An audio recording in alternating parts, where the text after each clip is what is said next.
Amen. Well, good morning to you all. And happy All Hallows Eve, or as we know it today, Halloween, as well as happy Reformation Sunday. There is much to contemplate and celebrate on this day. But I wanted, as we head into tonight, we probably have several different Halloween traditions that our families or even in ourselves may like to partake in. Of course, in our neighborhood, my little boys will dress up like gladiators, and they will go around and do their tricks and treats tonight. And it's a fun time that we have come to look forward to. But a thing that I used to practice and that I remember in my mind has to do with how our culture and other cultures just like to scare people to death.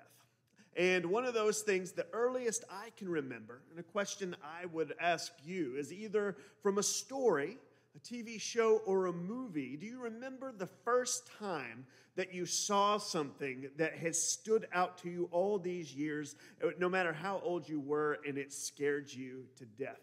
The very first one of those I can recall, I had a good friend and his dad, one of my best friends down the street in which we lived, and they had this tradition of trying to find the scariest movie they could find right around Halloween, and they would watch it together and say who was the more scared out of both of them. And I got invited to one of these holiday traditions, which eventually became a holiday tradition for me until Ashley talked some good sense into me. But they found a movie that I never thought I would see anything like this, and how someone's brain could actually come up with it, I was amazed with. And this was the idea of the half dog. And you may be thinking, what in the world is a half dog? Well, apparently years ago, they do not do this today, but years ago in biology classes, apparently cats, dogs, rats, other things, some people in various states, to show what the inside of a working animal looked like, they would just cut one of these animals in half, and it would show, and it'd be, of course, preserved and stuffed, but you could actually point to and say, here's a heart, here's this, and here's how these things work. Well, as this story unfolds, and this first in one of the scariest movies I've ever seen, the military had come up with this gas that was supposed to be a new weapon. And of course, they are storing it in this place as well, in a military laboratory of all places, where a lot of these other things that they used for classes, there were these half dogs and a bunch of other animals that were models to use to show a class. And of course, there were human cadavers as well. But one of these nights, and this will date when this movie was probably made, there is a custodian in this storage room with all of these things. He's just enjoying his Walkman on his ears, and he's cleaning up. And all of a sudden, that gas the military designed has broken on the seal it was stored in and released into this storage room. So this guy that's cleaning up, listening to his music, he thinks he hears a and of course he thinks it's just my mind messing with me. Surely there's not a dog that has gotten loose in here somewhere. And so he hears that a second time. And it's enough where he has to take his earphones off, and sure enough, he thinks there's a dog that has gotten stuck in this locked up, really tightly storage room. So he goes to look for it, and to his horror, what he discovers in a plastic bag, but you can still see through it, is one of those half dogs has come back to life and is fully functioning. And all of a sudden, in his terror as he's running out, you're noticing the zombies are starting to wake up from this gas, showing you why, as an 11-year-old, this is something I never forgot because it scared me to death. Now, when you get in touch with that story, or as I asked you, if you have a memory similar to that in your mind, we tend to have one of two reactions to things like that. One, grows in us a healthy or maybe an unhealthy, like questioning and loving things that are scared and wanting to do that. Like I said, thank goodness Ashley was a saving grace, and I stopped that once I got married. But for some of us, as we approach things that scare us like that, especially around the Halloween holiday, we tend to say, not for me. I'm going to run and not subject myself to that or run as far away from it because I know what it does to me. No sleep, anxiety, fear, all of those types of things. And I wanted to bring that before us because sometimes when it comes to our relationship with Jesus, we approach it in a similar way. We love Jesus and the life that he lived, and we hear God is love, but sometimes we don't like to think about the brutality of the body that was on the cross and the blood and the sacrifice that came with it. Have you ever been there or had that conversation with somebody that said, I like this part of it, but that violence and that torture, it's just, I don't want to be a part of it. I need to run the other way from that. If we are honest with ourselves, as we will hear in our epistle to the Hebrews today in 3 powerful little verses, if we don't understand a line of what being under the blood of Christ means, being covered by the blood of Christ, that we miss a very significant part of the very gospel message itself. And we're going to begin to look at that by taking a little trip contextually through history, to which the people of the author of Hebrews was writing to, because they understood in the centrality of their religious life the importance of blood and sacrifice. And as we consider that, it's something that unless you were a hunter or a fisherman, we can just go to the store and pick up our nicely wrapped piece of meat without realizing, the larger process where that piece of meat came from. But when we go back to this time in which we're talking about, in which Jesus walked, sacrifice and blood were very important to the people there.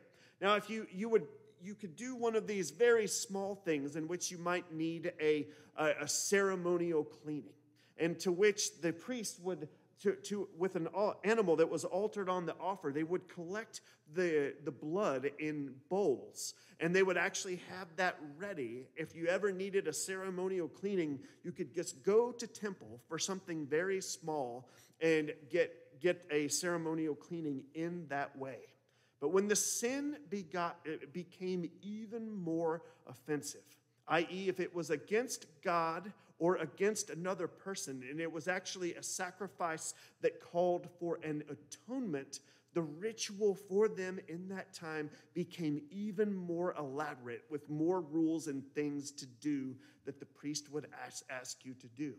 And sometimes a priest would find it necessary to offer atonement by blood sacrifice for an entire people group. If a whole person or people group or society had done something against God or against another people group, then the sacrifice would become even larger and even more elaborate. As you can see, blood sacrifice was part of the normal day religious life of these people.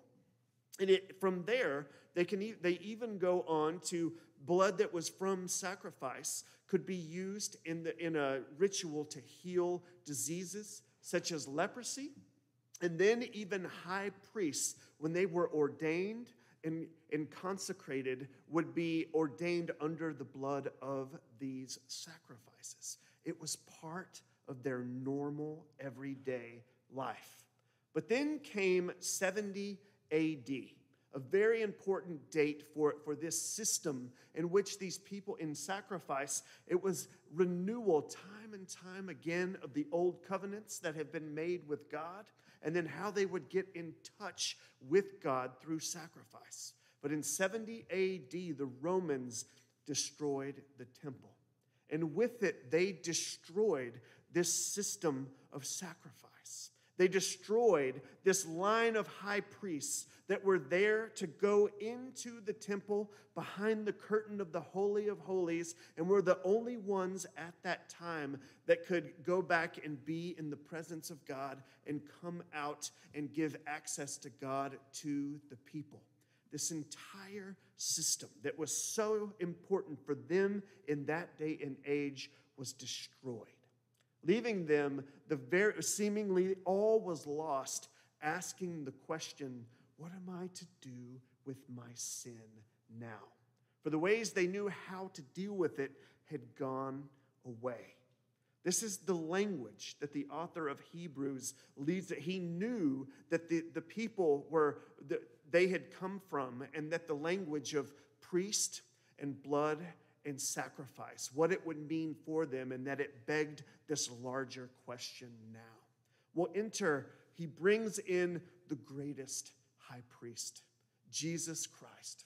And he points to the sacrifice that was made on the cross. And we hear in the language there that if the sacrifice from the blood of bulls and goats and some other things can cover what is on the outside, how much more is the final and perfect atoning sacrifice from Jesus on the cross that goes inside, purifies our hearts, and instead of us having to do it in our own power time after time, oh, I messed up again, I need to go get clean once again. But Jesus paid that final price as the sacrifice for us all, that we would have not just temporary redemption, but eternal redemption and restoration in the eyes of God. And what did that mean for them then, and what does it mean for us now? I bring up those things in the very beginning, that especially around this time of Halloween, we can be very scared of things like half-dogs or zombies or the things that go bump in the night. But more importantly, for what we talk about in the sacrifice of Christ on the cross and by his resurrection, what it means for us is those things that actually give us horror, that lead us to fear the results of sin and brokenness in our own lives and in our own world. Jesus became the way and the remedy for all of those things, and that's what the sacrifice is all about. And as we hear in the author of Hebrews, as he closes out the three little powerful verses we have before us today, he says, and it leads to a clean conscience, no longer having to go and make imperfect sacrifices on our own or by means of dead works, but we get to be in relationship and communion in worship of the living God. And as we go to sleep, and those things that would naturally lead us to fear, or when we might feel that we are unworthy because of the brokenness or the sin around us in our own lives, or that we've seen across our society, but we are reminded of the great triumph that came from the death and resurrection of Jesus by his blood, and that we are covered by that and in that. And that we no longer have to look at ourselves under the banner of sin, but under the banner of the blood of Christ, we now walk in a new and powerful way, realizing that our sin no longer defines us, nor does our brokenness, but we are defined by the grace, love, and mercy of Christ. You see, if you have that temptation, I will take my Christian walk, but not deal with all that gruesome stuff. The gruesome stuff had to happen for God to make the way for us to have the ultimate victory over it and through it. And for us all, it changes everything. Amen.